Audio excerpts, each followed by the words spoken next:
Hello, and welcome to this episode of the Equal Futures podcast. I am your host, Lea Jovy, and today I am going to be talking about one of the key themes on the podcast. If you head over to missionequality.org/podcast, you'll see there's I can't remember how many there are, maybe 13 or 14 themes that we will be exploring on this podcast over the coming months. And the first one that I'd like to talk about today is reimagining education, learning for an equal future. So you'll see on the website that there are a number of questions that are kind of prompts for people so we will have guests on the podcast, and I will also be talking about some of these themes. And the questions around education and doing education differently, key questions are: how has capitalism shaped education systems worldwide? What would an education system free from current constraints look like? How can we design education that fosters creativity, critical thinking, and cooperation over competition? And how do we create an education system that serves as a foundation for an equitable and equal society? So it's obviously, I feel like education and the education system and doing education differently is a fundamental topic and a fundamental foundation for systems change, because our kids are the future. There are many of us currently working on systemic change and on, hopefully kind of significant change so that we can pave a path to a very different world and society for all of us.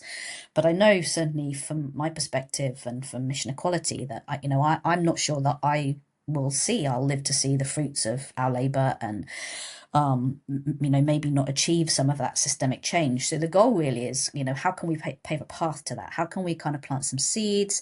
How can we lay some foundations for future generations?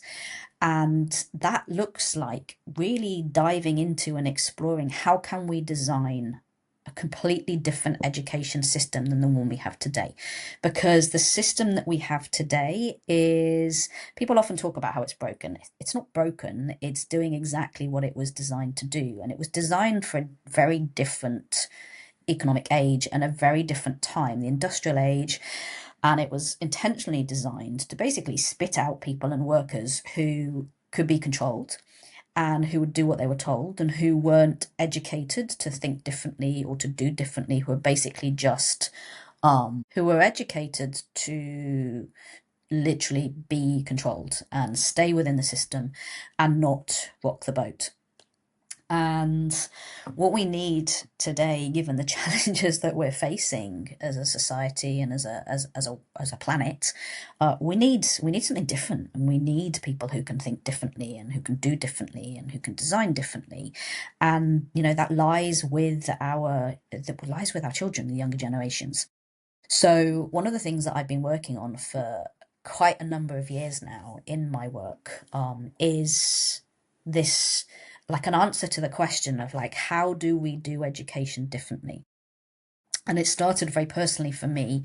I home educate my two children who are now 12 and 16, and I have done right from the beginning because I was really clear that I knew the system wasn't going to set them up for and equip them to survive, never mind thrive in the world that exists today.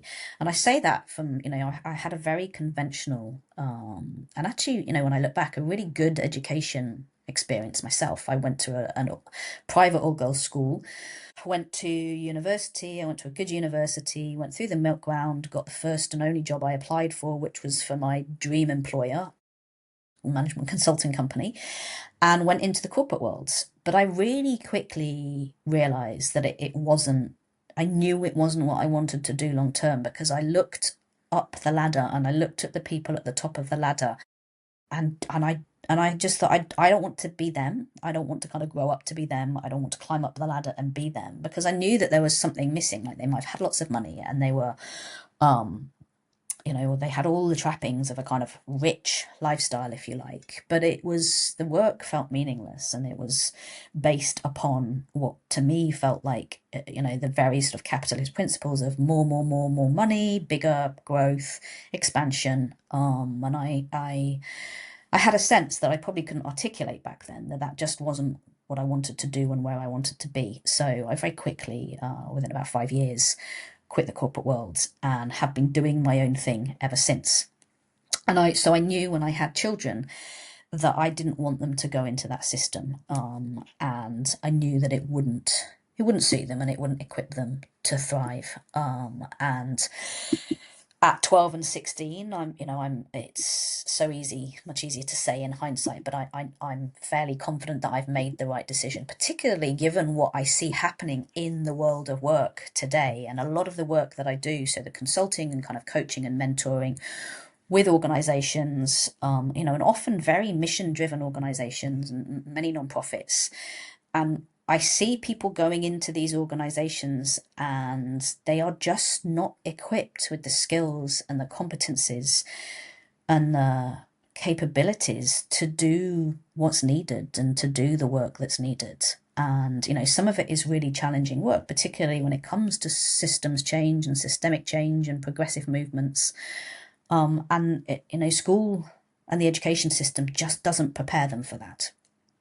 And so I've learnt that there are a number of what I call competencies and skill sets. There are 6 that I focus on with my own children and that I also focus on when it comes to working with organizations. And they are emotional management, communication, leadership and self-leadership, a kind of navigating change and navigating through change, achieving equality, and visionary thinking. And they're the kinds of things that are absolutely necessary in the world of work these days. It doesn't actually matter what kind of work you're doing. But particularly when it comes to the sort of progressive mission aligned type work that many of the organizations I work with do. And people don't learn that in school. So they come into these organizations and they are woefully underprepared and underskilled to do that work and to kind of achieve the impact that they really want. So the work that I've been doing in the education world has very much been based upon the question of, like, if we could start from scratch and if we could do this differently and design a system that equips people to survive and thrive in the world of work and the world that exists today, and I think the world that will exist in the next few years, what would we do? And I started this work much more formally back in 2020 when we all went into lockdown from the global pandemic, and I formed a partnership and started a startup with a co-founder who was very well known in the world of world schooling, had home educated her 4 children, had world schooled, had road schooled, had done all of those things. And obviously when we went into lockdown, everybody basically it wasn't home education, it wasn't really even homeschooling, it was school at home. And obviously people were panicking and people didn't know what to do. But what was really clear and also surprising was that many parents had no idea what their children were doing at school, what they were learning at school, what they were not learning at school, and really how schools were failing their children. And it's really, we're conditioned to outsource education to the system and to schools. And in many ways, it's like a glorified form of childcare, so that the rest of us adults can kind of work in the system and do what we're told to do. And, school is like childcare for our kids so that we can do that, so that we are actually not taking responsibility for them. We're outsourcing that. And we're trusting that they are being educated kind of adequately. And I know that during the pandemic, we spoke to many, many parents who were really, really surprised that school wasn't doing what they thought it was doing, and it wasn't kind of teaching what they thought it was teaching their children.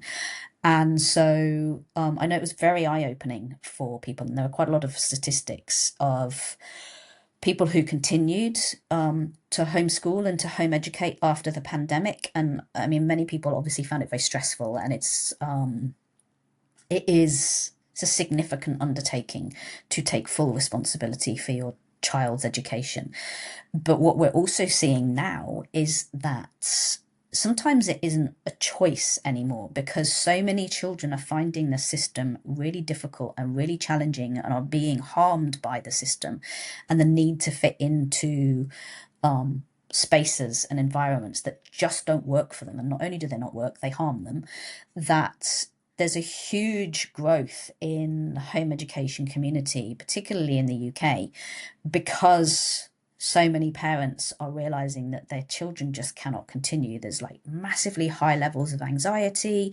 Children, I think they're called school refusers. I'm not au fait with the terms of kind of the system and what the system calls people and how they label people, but basically kids who are not coping in school and who are not coping in the learning environments that the school provides.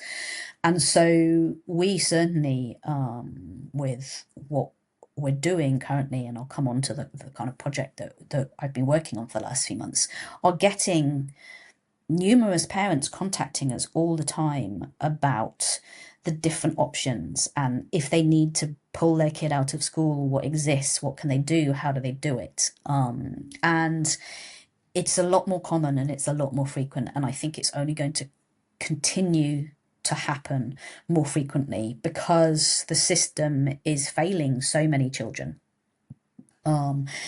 And we see it even in higher education, and I've had a number of conversations recently. I think universities and sort of colleges, but particularly universities, are going to struggle more and more because the product, the service that they're providing is kind of effectively obsolete. Like, I think I was probably the last generation where that sort of pathway of like, get a good education, go to university, get a degree, it will guarantee you a better job, it will get you a higher salary. I think I was probably the last generation, or one of the last generations, where that held true, and it certainly held true for me. But I know generations after that, it hasn't. It isn't. The promise is not now being delivered. So people go to university, they spend a fortune going to university, and they come out at the other end with a degree that doesn't necessarily serve them. It doesn't get them any further on the path that they want to be on. It doesn't get them a good job. They come out into the world of work not working, without a job, with sometimes in many cases kind of thousands or tens of thousands of pounds or dollars of debt, and skills and an experience that don't get them any further. So that promise that universities have relied on is no longer a particularly rewarding promise. And I know quite a number of universities, from conversations that I've had, are realizing this and are struggling. And certainly in the UK, I think the kind of theme and the trend this year, and certainly in the last sort of few months, has been that UK universities have noticed massive drop-offs in the number of international students, which are typically much more lucrative for them. And in anticipation of that, and in response to that, they've been focusing much more heavily on kind of local and UK students just to get some funding, because they can see that actually their funding source, and certainly from international students, is waning, because the offer that they're making and the promise that they're making doesn't come to fruition. And people are actually, quite rightly starting to question the value of what previously may have been an investment and something that would set them up better for the future. It's now not doing that. And so I think the writing is on the wall for universities, and I expect many more to, if they don't pivot and they don't respond and react to what's happening much more quickly, I think they'll continue to struggle. And I know, again, talking to people around me here, there's many different courses and kind of councils and different providers are looking at like how to plug that gap between what young people and kids and young adults come out with from conventional education in the system and what they actually need in the world of work. And there's a gap in between. And so there are many providers who are looking at how to fill that gap. And some of those are kind of the more sort of vocational courses and, very specific trade courses, professional courses, whatever that looks like, particularly in technology, because young people are just not equipped and they're not educated and they're not skilled in the way that they need to be in order to go into the world of work and have the impact that they want. And so that brings me quite neatly onto a project that I've been working on for the last few months. And instead of kind of filling that gap, we want to go further. Is it downstream or upstream? I'm not sure. Anyway, we want to start younger. So we want to basically start with kind of tweens and teens and look at that, like the bigger gap of like maybe they come out of primary school or they've been home educating and then they want to come into the world of work. And there's a few years of, maybe 6, 7, 8, 9 years. And how can we use those years to set them up with the foundations that they need to go into the world of work and be equipped and skilled and have the networks and the connections that allow them to kind of launch into the world and launch into the world of work much more well equipped, much more experienced, much more skilled, much more well connected than they currently have. And so, what I have been working on for the last few months, since I moved actually down to the south coast of the UK, is what we call a learning hub. And we're actually pivoting slightly. So, we've been running it for the last 3 weeks, and we spent a good the 2, 3, maybe 4 months, like planning and strategizing and thinking about how we wanted to do this and what kind of like provision we wanted to run. And so the home ed community in the UK is very much driven by sort of parents, and parents like self-organizing different activities and workshops and facilities and tutoring and whatever for their children. It's very informal, it's very loose, and it can be quite challenging. I think it's challenging for many parents, and it's challenging for many parents to find the right kinds of support for their children. And the social aspect is also huge. And particularly for this age group, it's there's quite a lot of opportunities, and there's lots of different activities when your children are younger, and there's like forest school and bushcraft and all kinds of different activities for, I don't know, like the 5 to 10, 11-year-old range. But after that, it becomes much more difficult, particularly in the home ed community in the UK. There are very few activities and there are very few spaces that are intentionally designed for that age group, and that actually that age group would want to go to. So that's the part that we're looking to fill, and I think it's so crucial because it's that runway into the world of work. And so this huge gap exists where our teens just aren't being equipped, they're not being facilitated and supported with what they need. So that's what we have been designing and putting in place, and we've been running a session, half day session every week for the last 3 weeks, and we've been running it under the sort of the name POP, Pursuit of Progress.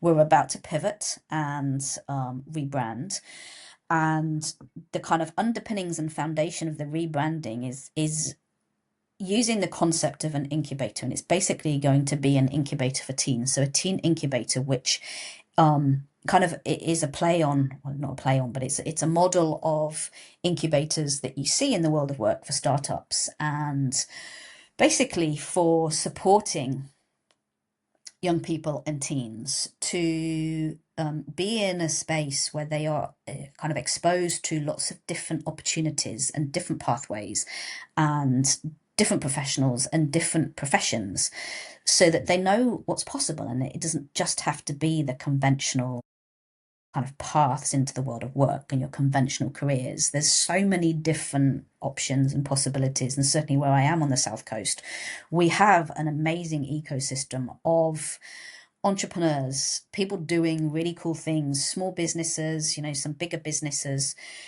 just like that are so inspiring and so motivating and driven by people with passion and driven by people, again, kind of very values aligned, wanting to do things differently. And I think kids, when they know that this exists, it gives them, again, it expands their world and it opens them up to the possibilities that go way beyond what they are normally exposed to and what they normally see as kind of paths into the world of work. And so our goal with our learning hub, with our incubator, is to build skills, support our teens to build relevant skills, and aligned with the kind of 6 competencies I talked about earlier, but also some, sort of specific. We have various kind of learning tracks and journeys, learning journeys that we're calling them, that are these ongoing kind of deepening projects that support the teens to put in place things that they might need. So like how to sell themselves, if you like, how to tell the story of them, and how to get themselves into various different opportunities and workplaces and spaces that pique their curiosity and that they might want to explore. And so we're learning a lot every week, and we're kind of tweaking and improving and refining and enhancing every single week. We have had some amazing feedback already from the teens that are coming to our space. And it's we decided that we were going to run a 3-month pilot, so September, October, November. So we're basically almost at the end of the first month. The goal was proof of concept, and I have had this vision for a long time, or this idea that we can do education differently. And it started back in 2020 with this online school, Omnis Education, that I started with a co-founder. We grew really quickly. We raised funding. We grew from a team of like 2 to 30 plus. In the space of 3 months, we had a few hundred students through our doors. It was an online school effectively, but we were designing a completely different curriculum. We had a team of learning guides and facilitators, and what we called them, educational, I can't remember what we called them. We basically had a team looking for like really diverse resources, so that it wasn't just your typical like easy to find resources. It was kind of diverse, culturally diverse resources from around the world and online, that we could create a completely different curriculum, or what our version of a curriculum was. And again, it was based on sort of learning journeys and learning blocks, so that it really engaged young people in a very different way. We had some amazing learning guides. We had a music teacher who taught kids like really cool instruments like trombone and various other different instruments that, portable, easy. We had support for parents as well. So we really had some great foundations in place to do this differently. And what I've learned from that is what we're sort of bringing into this iteration. And this is an in-person learning hub.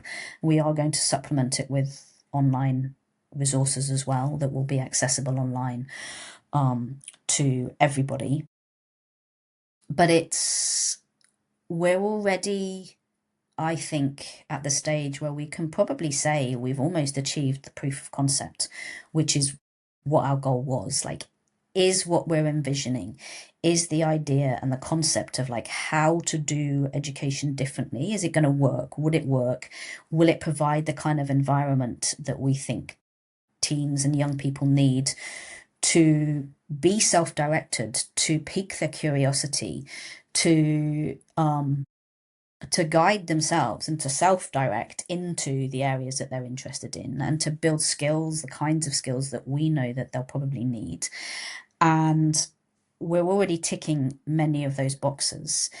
And the next stage is kind of the bigger vision is, how can we make this scalable? So we're doing it in one place, we're doing it in one location at the moment, but could we replicate this in other locations? Can we do this again and again and again? And how can we do that? And it doesn't mean, and some of the sort of values of mission equality and the way that we work and the way that we think kind of scaling is possible, is a key one is flexibility, adaptability, and agility. And that doesn't mean that what we're doing has to be replicated exactly everywhere or anywhere else.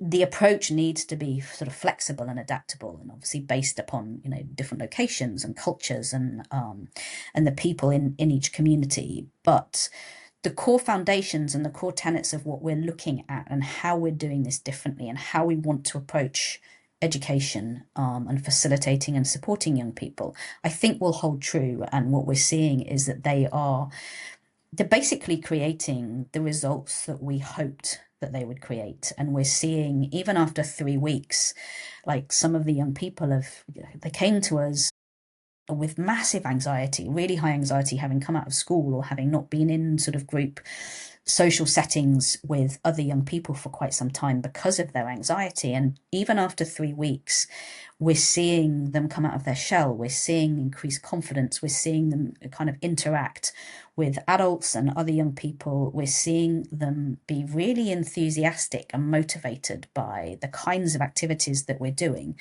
And so it's really positive for us because it is like a proof of concept, and we're constantly refining and enhancing.